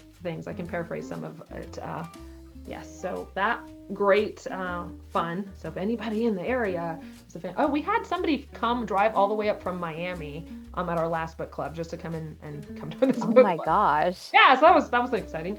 And romantasy. We do have a romantasy book club, and that one also meets every other month on the off seasons of the sci-fi fantasy book club. And our next one is going to be actually in June, The Wicked Sea by Jordan Stephanie Gray, which is a mermaid romantasy with a mermaid and a winged warlock. And it's a gorgeous book. I was about to say, that book is gorge. Look at the entire book. You never know. Pretty. Never know what's behind the dust cover. Oh, it's the cover behind the cover. The struggle then always is how do you display this book when you like everything about it, like cover on, cover off, edges out, spine out. Yes, it's another window display dedicated to just this book. So it's displayed 3 different ways. I know Rachel's just like, Casey, it's a lot. That's the art person inside me. Everything. A live window display. We get 2 actors to be in your window. I'm on it. Like Vanna White, like. Or we have a mermaid and a man wearing wings. Everything is possible. Okay. Well, I'll do it. I'll do it. Call me if you need me to help you with that staging. And oh gosh, you want to be the mermaid or no? I want to be. She wants to be the director. I want to be the director. I want to be the casting call. She can be the director. I just want to be at casting because I want to see what kind of people come out to this casting call to be a live window display as book characters. Jordan Stephanie Gray, when she, we took the pre-orders for this, and at first I was like, what is happening? Because they could request it to be personalized, and people were requesting stick figure drawings of like mermaid. I was like, what is happening? So she had put on her Instagram post that she would personalize it, and she can't draw, but she'd be happy to do some stick figures. And so a lot of people took her up on that, and so some of the stick figure drawings of the mermaids and the winged guy, they're brilliant. They are just masterpieces, work of art. So I love that. Yeah. Are they stickers now? Can we get them as stickers? Oh, that'd be good. I should ask her. I should tell her to design a sticker. That's actually perfect. I think that's a good one. I should tell her to design a sticker. Thank you. We'll include that in the window display. Yes. Why dream small? Dream big. Oh, she dreamed big. Look she went from pop-up to what it is now. So let's just keep going and growing, people. That's what we're doing. With live action window displays. About books. About books. I was hung up on the mermaid and the wings. Sorry. Well, we've been behind the shelves. We've been through the books. Other than showing us all the other merchandise, but people, you're just going to have to go to Port Key Books and go see all the other treasures in this magical space. You have to go in and obviously talk with Crystal. She is a wealth of knowledge. And she will not steer you wrong on a book recommendation. Tell her, I like this, and this. Searches. I feel like you have it every time you've recommended. It's like, oh, look, I just bought this book from the Safety Harbor Library, Friends of the Library book sale. Oh, well, if you bought that one, you will really like this one. You didn't need to look. You just handed it and boom, it was done and it was out the door. That's your gift. That's your superpower, Crystal. That's your superpower. Your gift to humanity is connecting people to the right books. Mm-hmm. Yeah, I think it's a pretty good superpower. Let's read some more of those book reviews, Rachel. Okay.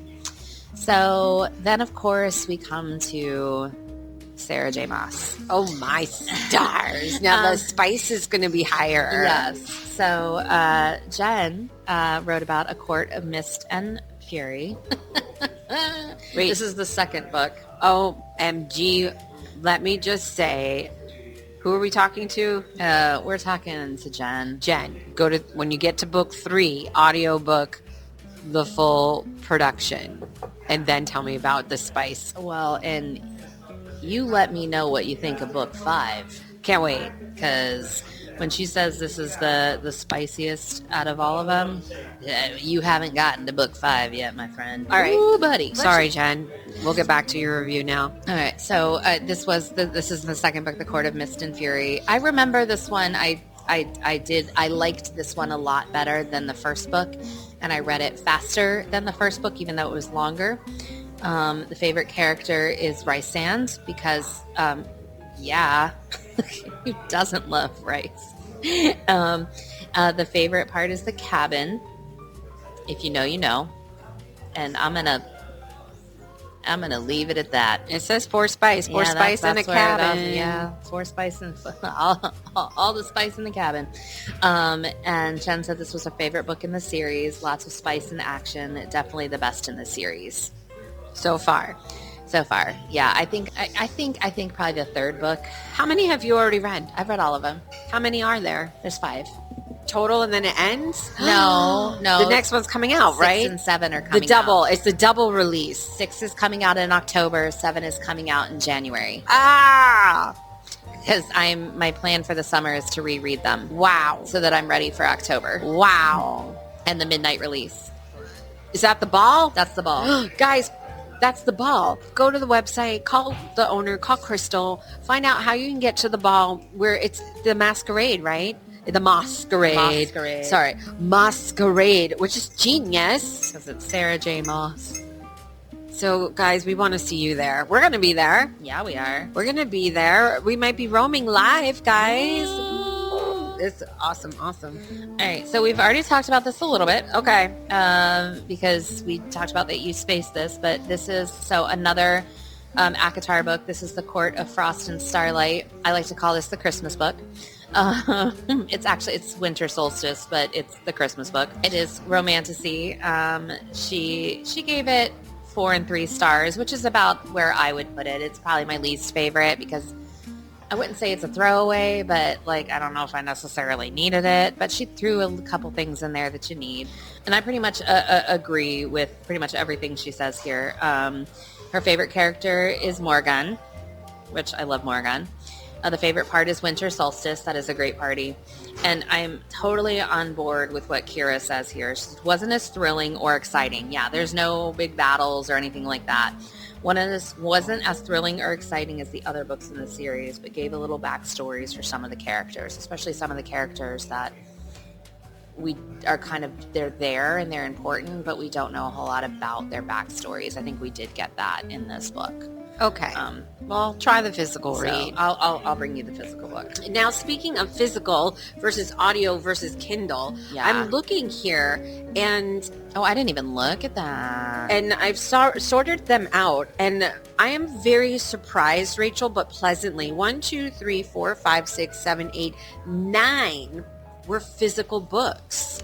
That's awesome. That is a tremendous amount. 4 were Kindle, and 3 were audio. Point being, the physical books, that's a lot. That's a lot, and that's why we have to go buy new bookshelves at IKEA, because we like our physical books. That we got from our independent bookstore. I'm excited. So let's mix these all up and let's pick a winner.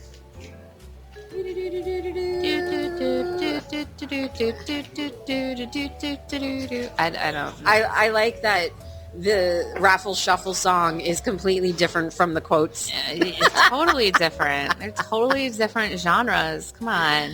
Oh my stars. All right, Rachel. So if I could put in a drum roll, let's try sound effects this time for real, Casey. Oh, I was going to. No, go ahead. Give me the drum roll. The winner is Scarlett. Oh, Scarlett. Congratulations. We will text you right away so you can come back and get your bookish gift bag full of no one can see. So tell them what was in the bag. There's a journal. There's washi tape, but it's wasabi tape, okay? There's some washi tape. There's some awesome pens and markers and stickers. There's some great bookish candles and coffee cups. So what you're saying is we have everything we need to have a cup of coffee by candlelight as we start our brand new book journal. Exactly. I love it. Like your weekend's done. It's perfect. And you want to know what's even more perfecter? Do you like my word perfecter? I love the word perfecter. What's even more perfecter is that Portkey Books and her lovely staff have approached us and asked us if we could maybe do a book journaling class workshop, which we did talk to a lot of people. People have been snooping in our journals. And the feedback that we're receiving would be that nobody book journals. The majority of people, this is their first experience. I got a lot of, I don't book journal, and I also got a lot of, I've started and I don't know where to go with it, or I've started and I haven't done anything with it. So people need guidance. Yeah. And you were my guide, and now it's turned into an obsession. that's why we're lost. No. It's turned into an obsession, and we're going to be offering book journaling 101 workshops, and I'm excited because I think it's just an extension of the creativity that books bring. It is, because, I mean, you joke around that Andrew, you're scrapbooking, which, I mean, he's not wrong. I mean, it's paper crafting. But then, you add to it, you're writing, you're looking for those good quotes. So it's still your brain being exercised for and recalling what you read. It's a beautiful way to document your book reading journey. Yes. I like the physical. I feel like an accomplishment when I finished a book and been able to journal about it, but that's just me. I like the art aspect of Yeah. it. I do. Thank you for giving me all the things. Of course. And then some. It'll be interesting to see how after this year's journal for me completes and where it evolves. I enjoyed myself snooping through the journals and seeing the evolution from even where you started. Yeah, it's definitely changed a lot. Even if you're starting on sticky notes, guys, you started. Hooray. That's a win. Absolutely. All right, let's get back to some of these guests and mingle and chit chat here on Independent Bookstore Day at Portkey Books. Woohoo! So I am sitting here with Shannon Priest. Hi, Shannon. I'm Rachel. I should have said that. How Hi, are you Rachel. doing? Happy Independent Bookstore Day. Thank you. So did you just pop into Portkey? I did. And what did you come away with?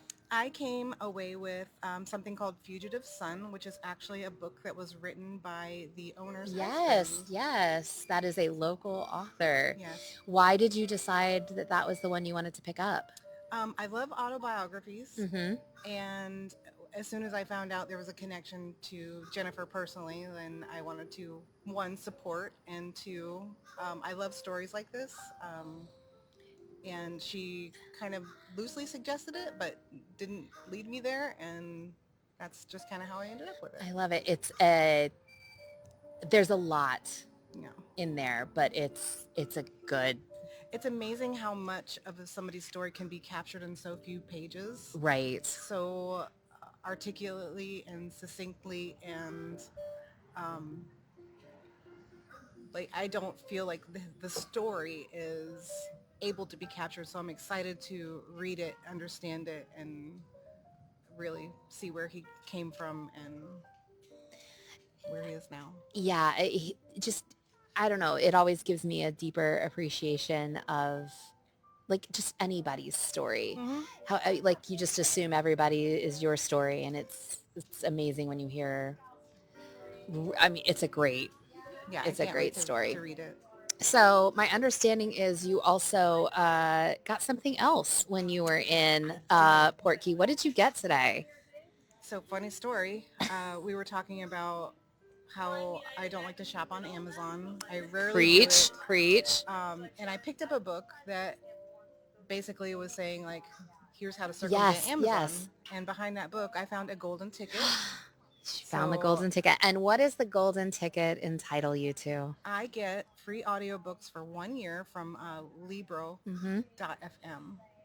Which is how you can avoid Amazon Mhm. and Audible, which is Amazon, and support your local independent bookstores. Yes. So definitely check out Libro.fm. And I'm so excited you won the golden ticket. Thank Did you know it was there? Did you know you were like what you were looking for? No, I actually almost left it on the shelf. Oh, And then I got to looking at it, and I'm like, and I knew it was Small Bookstore Saturday, so I'm like, maybe this is actually a thing and not just like something that was for sale. So I looked at it a little harder, and I was like, I think I actually won something because I That never is- win anything. Oh, that is so amazing. I love that.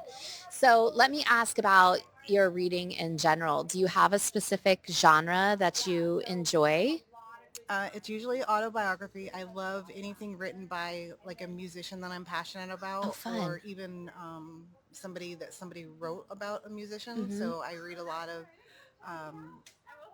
They had a book that was published by Dave Grohl and his mother from Foo Fighters. I love the Geddy Lee from Rush, his Okay. autobiography. I just love music, and I love incorporating anything music related into my reading. Also, counselor by nature, so I really gravitate towards the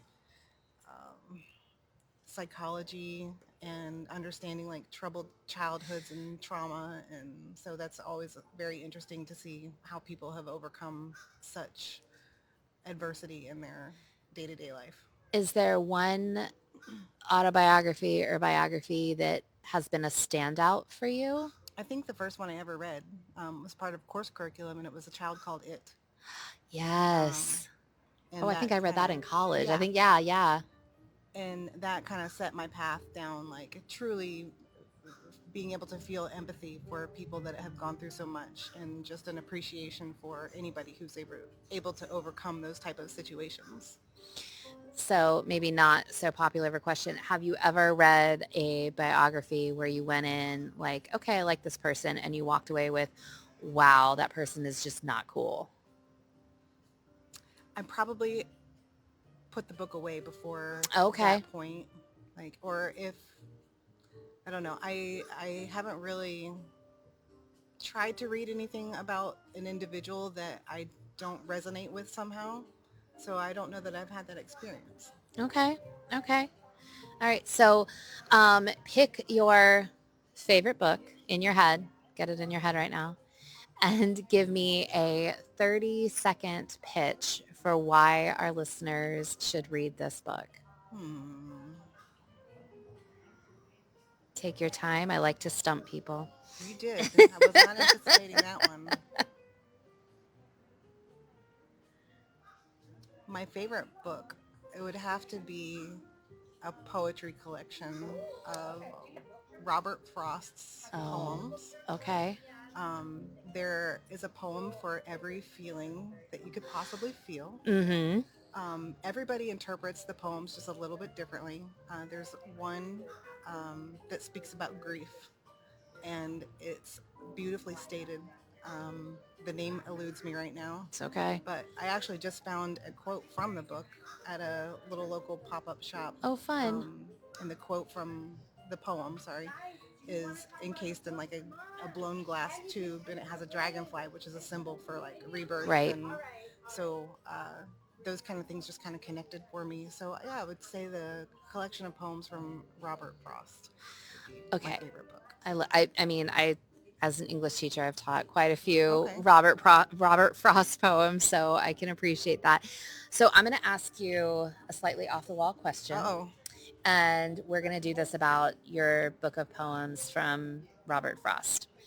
If your book had a theme song that played every time you opened it, what would it be? Something cool, or just the sound your computer makes when you start it up? All right. So, a theme song for my Robert Frost book. It would probably be, I like to read with a little bit of background music on. I feel it helps anchor me to the words. So I would say that this is going to be a really weird sounding. No such thing. Okay. So I love the Deftones. Okay. I don't know if you know that band, but they have very ethereal music. on top of loud, grungy music. So I would say the perfect background to Robert Frost's poetry book would be the ethereal music from the Deftones albums. I did not see that coming, Yeah. and I love that choice. That's awesome. Well, thank you so much for sitting down with me today. I love talking with you about all of the biographies. I don't read a ton of, I feel like I stumble across every once in a while a biography. So thank you so much for talking with me today about those. Thank you for letting me step outside my comfort zone and do this. Oh, well, thank you. You are a beautiful person, and we appreciate your time today. Thank you so much. Thanks. Who am I sitting here with today? My name is Kira. Hi, Kira. And I have my daughter, Mila. Hi, Mila. You say hi? No. Okay. So you just visited Port Key. So tell us what fun books you got today. I got the 7 Husbands of, what's the? Evelyn Hugo. Hugo, yeah. Yes. And then I got one of the Throne of Glass books. I'm collecting the whole series. Okay. So are you slowly reading your way through the Throne of Glass series? Just finished book 4. Okay. Of A Court of Thorns and Roses. Okay. So I just have book 5 before the new books come out. Nice. Yes. Nice.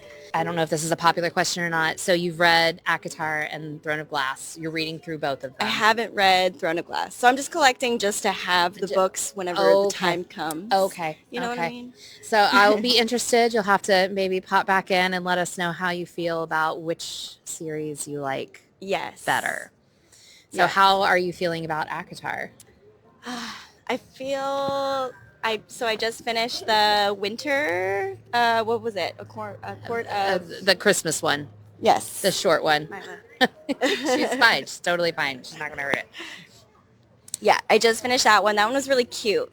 I feel like it was like needed, but not as intense as the other ones. Yeah, definitely not the intensity of sure. I was like, oh, okay. Still a little spicy, Christmas. but a little bit more sweet. And then you got a little bit more of Nesta. Yeah. So you got to hear a little bit more about that and about Lucian and like the different characters. You got a taste of a little bit more in depth. So then I'm thinking it's going to be more on their side once you get to book 5, which I'm sure you've read already, so you know. But prepare yourself. I've heard book 5 is the best one of them all, but everybody has their opinions. I liked the story, but I am not a Nesta fan, so she just drives me nuts. Yeah, but it's very, very good. Like it's huge. Yeah, and I read it very quickly. So I feel you. You'll I am enjoy also not so much a Nesta fan. I don't know. It's just like, girl, get over it. Yeah. So what made you pick up the 7 Husbands? I had a friend that read it, and she told me, but it was like maybe a year ago. So it's been a while since I've been trying to grab it, but I've been reading so many other books. Yeah. And with the book crawl that's going on, I was like, you know what? I'm just going to, whatever book like yells at me, I'm going to grab it. And so I saw, and actually I've been looking for it at the other bookstores and I hadn't seen it. So I saw it here. So I was like, and then of course I saw it at Target, but I was like, I'm going to get from a small business first. So support those independent bookstores. Yes. Okay. So do you know anything about it? I don't. Okay. Have you read anything else by Taylor Jenkins Reid? I have not. Okay. Yeah. Okay. Admittedly, I haven't either. I read it and I loved it. I heard at one point it was going to be a movie or TV show, but I haven't seen it yet. Oh, okay. So, yeah. That's good to know. Okay, so I'll read it before. Yeah, I haven't seen anything about it, but it would be a perfect series. It's really, really. Is it more on the side of thriller? No. Think old romance. Hollywood. Oh, okay. I mean, there's romance in there, but think like old Hollywood, ambitious. Yeah. It's just so good. That's so good. In fairness, I'm I read excited about it. Hi. Do you want to talk about the book that you got? What did you get?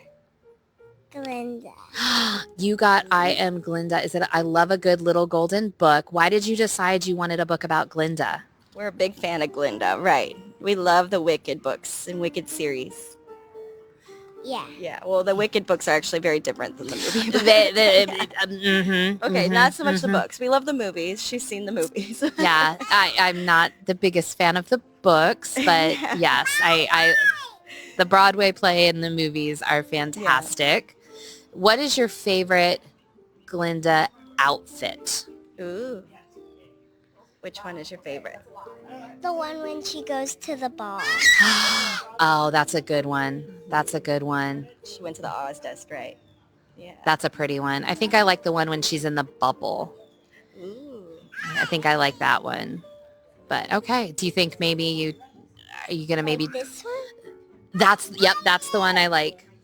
Yep. You like, do you do the Oz Dust dance? Have you learned the dance at home? Yeah. All right. She sings it too. She's a really good singer. Do you like singing? Yeah. Yeah. What's your favorite song from the movie? What's your favorite song that you like to sing from the movie? Popular. Oh, that's a good one. That's a good one. Do you dance around when you sing that one? Yeah. Try to make Elphaba pretty. Yes. I love it. What's your other favorite? Do you have another favorite book at home that you like to read? The one that we got from the other bookstore. Oh, we got a book about loving your hair. No, Oh, Not that one. Or the Sister Love book. No. No? The one besides Peppa Pig. Not Peppa Pig. What's the other one? Do you remember what it looks like? It's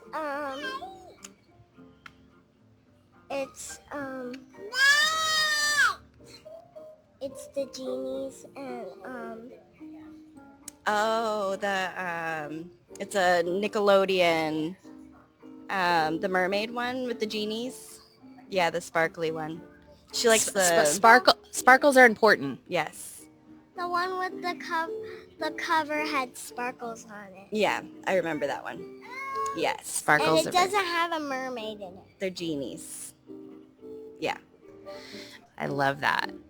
Does mom read to you? Yeah. Every night, right? That is the best way to start a reader. Yes. So can I ask Mom one more question? Yeah. What is the last book that you read and how would you rate it? Ooh, the last book I finished was actually the Court of Thorns and Roses, Okay. the winter. Okay, so that was... Yeah, just finished that one a few days ago. Yeah, out of 10, say like a 6 or like a 7, around there.